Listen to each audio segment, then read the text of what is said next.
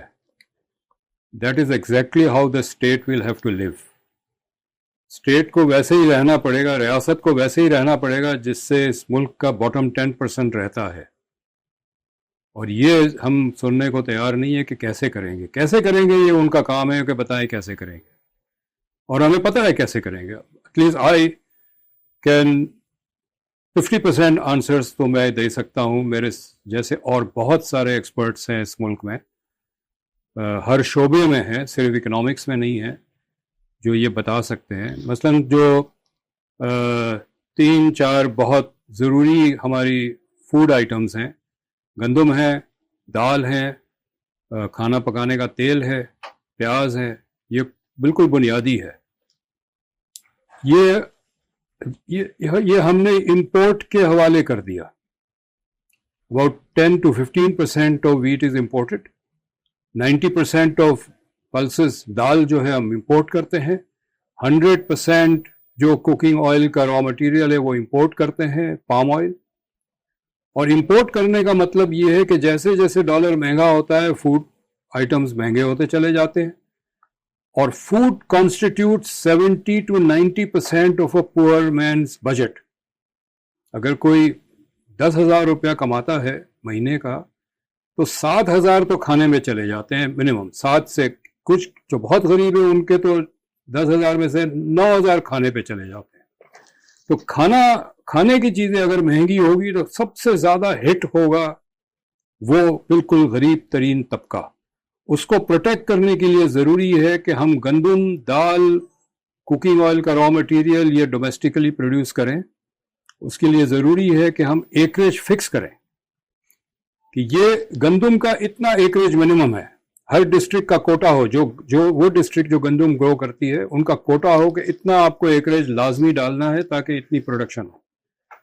دالوں کے کوٹا ہو جو یہ ویسٹرن پنجاب اور سندھ کے جو ویسٹرن ڈسٹرکٹس ہیں, جیکب آباد ہے,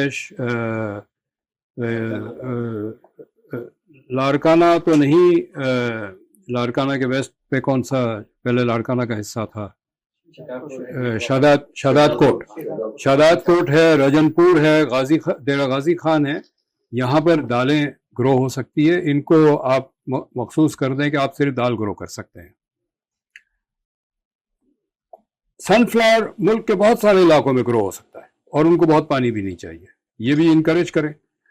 شوگر کین جو ہے یہ تو ایک کرمنل کراپ ہے. اس پہ 2 دفعہ سبسڈی دی جاتی ہے اور سبسڈی بجٹ سے آتا ہے جو کنٹریبیوٹ کرتا ہے بجٹ کے خسارے کو. پہلے ہم پروکیورمنٹ پرائز بڑھا دیتے ہیں شوگر کین کا, تو جو کاشتکار ہے اس کو بہت اچھے پیسے ملتے ہیں, گارنٹیڈ پیسے ملتے ہیں. چونکہ زیادہ پیسے ملتے ہیں وہ زیادہ رقبہ شوگر کین کو لگا کے دیتے ہیں. کیونکہ زیادہ رقبہ شوگر کین کو ہے تو پروڈکشن زیادہ ہوتی ہے. جب پروڈکشن زیادہ ہوتی ہے تو شوگر مل کہتے ہیں کہ جی پچھلے سال کی شوگر ہمارے گودام میں پڑی ہے, اس سال ہم شوگر کین نہیں خریدیں گے. جب وہ یہ کہتے ہیں تو کاشتکار کہتا ہے ہم تو مر جائیں گے نہیں خریدیں, اب شوگر کین 1 سال تو اسٹور نہیں ہو سکتا. تو میٹنگ کرتی ہے گورنمنٹ, اس میں مل والے کہتے ہیں کہ اچھا چلیں ہمیں آپ ایکسپورٹ کی اجازت دے دیں, ہمارے گودام خالی ہو جائیں گے تو ہم ان کا گنا خرید لیں گے. لیکن چونکہ انٹرنیشنل پرائس کم ہے تو ہمیں آپ کو پیسے دینے پڑیں گے ایکسپورٹ کرنے کے لیے. وہ پھر پیسے دیتے ہیں ان کو. یہ کرمنل نظام ہے شوگر کین کا. اور شوگر کین صرف کوسٹل ایریا میں گرو ہوتا ہے دنیا بھر میں. تو شوگر کین جو ہے صرف ٹھٹا بدین سجاول میں گرو اجازت ہونی چاہیے, باقی کہیں شوگر کین کی اجازت نہیں ہونی چاہیے. یہ زمین جو فری ہو اس میں ہم جو ہماری ضروریات کی چیزیں گندم, دال, سن فلاور آئل اور یہ چیزیں گرو کریں, اور کاٹن گرو کریں چونکہ کاٹن ہمارا بیک بون ہے معیشت کا. شوگر کین کی وجہ سے کاٹن کا رقبہ کم گرو لگایا جاتا ہے اور اب ہم کاٹن امپورٹ کرتے ہیں ٹیکسٹائل بنانے کے لیے. تو پوری ہماری معیشت جو ہے وہ الٹ کر رکھ دی گئی ہے. چند طبقوں کو کے خاطر معیشت چلائی جاتی ہے, ملک کے خاطر معیشت نہیں چلائی جاتی. یہ تبدیل کرنے کی ضرورت ہے. اچھا, ابھی ہم 1-2 سوال یہاں سے جو ساتھی بیٹھے ہیں اسے لے کے پھر آپ لوگوں کی طرف دوبارہ آئیں گے. تو آپ پہ کوئی سوال کرنا چاہیے کمنٹ؟ ڈاکٹر صاحب ہمیشہ انریچ کرتے ہیں ہمیں.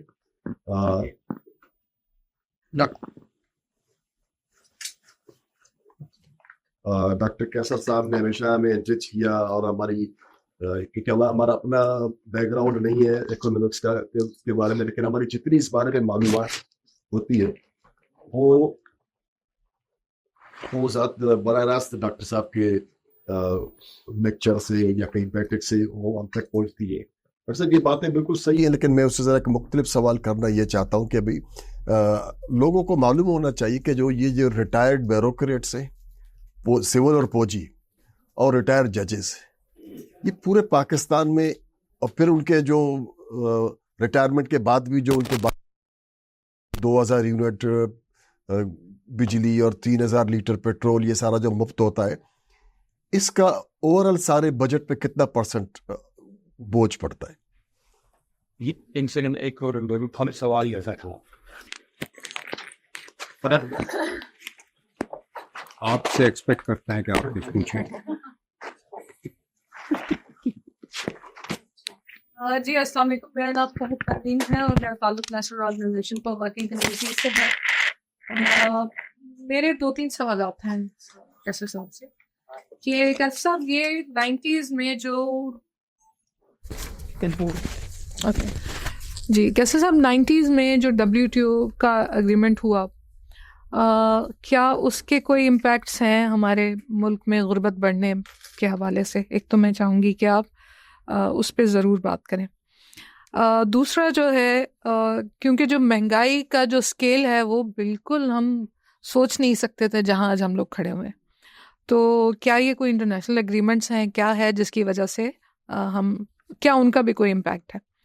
دوسری جو باتیں آپ نے کہی ہیں کہ کس طرح کی کراپس ہونی چاہیے اور کون سی منسٹریز ہونی چاہیے, کون سے نہیں ہونی چاہیے, گورنمنٹ کس طرح سے چیزوں کو کنٹرول کرے, تو اس کے لیے تو ایک بڑی پلاننگ کی ضرورت ہے. اور مجھے یاد ہے آپ نے کئی بار 5 ایئر پلان کی بات کی ہے, تو کیا اس کو ہونے کی ضرورت ہے؟ اور اگر اس کی ضرورت ہے تو آپ کو ایک اچھی جو ہے وہ گورننس کی ضرورت ہے.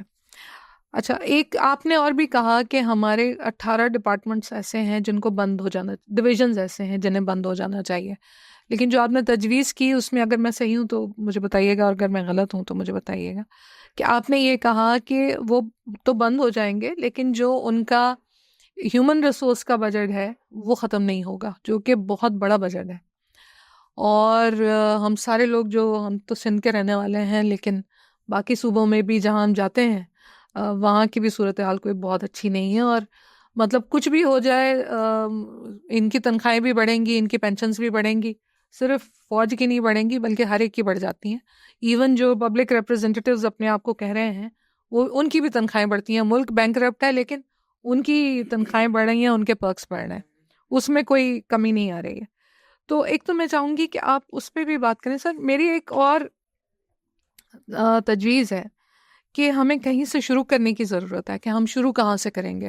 جو آپ نے بات کہی کہ ہمیں اپنا ایگریکلچر جو ہے اس کو آرڈر میں لانے کی ضرورت ہے, وہ بہت اچھی تجویز ہے, لیکن جو آپ نے اپنا جو اعداد و شمار ہم سب کے سامنے رکھے ہیں اس میں آپ نے یہ کہا کہ ہمارا بہت بڑا خرچہ جو ہے وہ پیٹرول کے اوپر ہے, انرجی کے اوپر جو ہمارے پیسے خرچ ہوتے ہیں, اور امپورٹ بل جو ہے وہ بہت زیادہ ہے.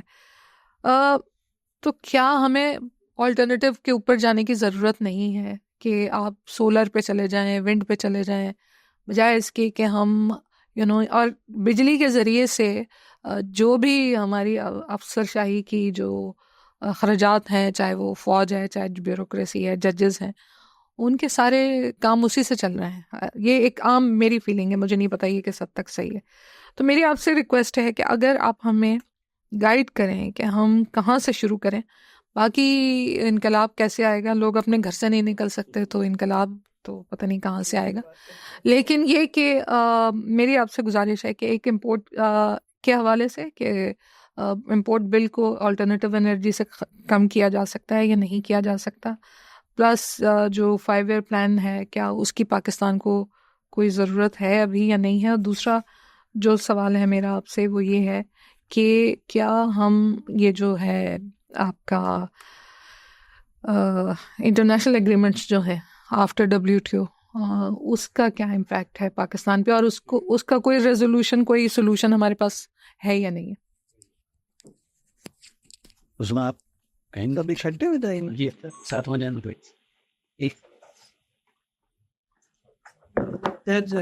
بہت کچھ تو ظاہر سوئی رہا ہے کر لیا ہے. آپ انقلاب کی بات کر رہے ہیں جیسے فرحت نے کہا, یہاں تو لوگ ہم لوگ جاتے ہیں پریس کلب پر تو 10 لوگ ہمارے ساتھ کھڑے ہوتے ہیں, وہی چہرے نظر آتے ہیں, تو انقلاب تو یہاں تو دور کی بات ہے. لیکن میرا سوال بس یہ ہے کہ اس وقت جو سب سے زیادہ جو 2 چیزیں غریب آدمی کو محسوس ہو رہی ہیں وہ ہے کہ فوڈ انسیکیورٹی, مہنگائی جو ہے, اور بجلی کا بل یعنی وہ رونا رو رہے ہیں نا, یہ 2 چیزیں. تو what's measures can be taken to bring about and reduce this. And secondly کہ اگر ہم 18ویں ترمیم کے بعد ہم سب صوبے اگر سیلف ریلائنٹ کی طرف جائیں اور ہم وہی جیسے آپ نے کہا نا کہ مطلب ہم لوگ کیش کراپ سے فوڈ کراپ سے ہم لوگ کیش کراپ کی طرف چلے گئے, یا کاٹن اتنی زیادہ اگنے لگی, اور سب بڑے بڑے جو یہاں بائرنز ہیں ہمارے پریزیڈنٹ سے لے تک جو بھی سیاسی لوگ ہیں سب کے یہ they make a lot of money from these sugar cane جو یہ رن کرتے ہیں. تو پھر ہم کیسے ایکسپیکٹ کر سکتے ہیں کہ یہ جو ہیں جو پاور میں ہیں جو اس سے فائدہ اٹھا رہے ہیں وہ کچھ عوام کے لیے کر سکیں گے؟ کس طرح کر سکیں گے کہ وہ جو آپ نے ریکمنڈیشن دی ہیں کہ what we need to do to become self reliant and self sufficient, how do we bring about that change and what can we do as civil society and make these demands of them? کیا ان کو ہم کس طرح سے approach کریں اور کیسے ہم یہ اپنی خواہشات پوری کروا سکیں؟ Thank you. جی اب کیسر صاحب آپ.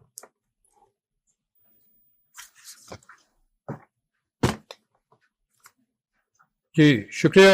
آئی تھنک یہ بہت اچھے امپورٹنٹ کوشچنس آئے ہیں. پہلے یہ جو ریٹائرمنٹ اور بینیفٹس وغیرہ کے ہیں, پینشن ایک بہت بڑا درد سر بن گیا حکومت کے لیے, اور ان کو احساس ہے, اور پینشن پہ کافی ریفارم پہ کام ہوا ہے, ایک فیصلہ بھی ہوا ہے. پینشن کا اس وقت نظام ایسا ہے کہ مجھے 25,000 روپے مہینہ تنخواہ ملتی ہے, میں ریٹائر ہو گیا تو مجھے ریٹائرمنٹ بینیفٹس 10-15 ہزار روپیہ ملتا رہے گا, کم ملے گا لیکن وہ ملتا رہے گا. اب انہوں نے ایک فنڈڈ پینشن کا اسکیم انٹروڈیوس کیا ہے, جس طرح کیا ہوتا ہے گریچوٹی کے ساتھ کیا ہوتا ہے پروویڈنٹ فنڈ, جس طرح پروویڈنٹ فنڈ ہوتا ہے کہ آپ کی تنخواہ سے 5 روپیہ کٹے اور حکومت نے بھی 5 روپے ڈال دیے اور وہ اس کا ایک فنڈ بن گیا.